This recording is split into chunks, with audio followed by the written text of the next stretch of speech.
qadrdonlarim buyum menga предложение bo'ldi, turmushga chiqasanmi deb. Shuna ara chiqacakman. Qora naqda tiktirsammi ekan yo oq naqda tiktirsammi ekan? Qaysi birini tiktirsam sezmaydi. Kommentariyada yozinglar. Xudoy, ha desangiz o'zimiz to'qib beramiz. Siz uni bigizib bilan to'qisangiz ham uzilib ketadi, bardosh bermaydi u yoqqa. Xudoy. Shu oltilik sim, mana bunday barmoqdek sim bilan uni to'qisak, u bardosh berishi mumkin. Xudoy. Nimaga deganda uni ko'p nagruzkaga solgansizda garajda. Mana bizda mashin kruzak kirib ketadi uni. Furagarda qiynalishi mumkin, ikkita oynasi tiyib qolishi mumkin. Xudoy. Adak fura ham kira oynasimda qayirsa. O'zimiz zakkonni qilib, armaturacha bilan kashtaliq suvarkalab to'qiymiz uni.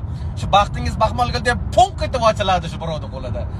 Ha desangiz kommentga yozing, to'qib beramiz o'zimiz. Biz rassom-ku, to'qib ham ketaveramiz. To'ylar muborak.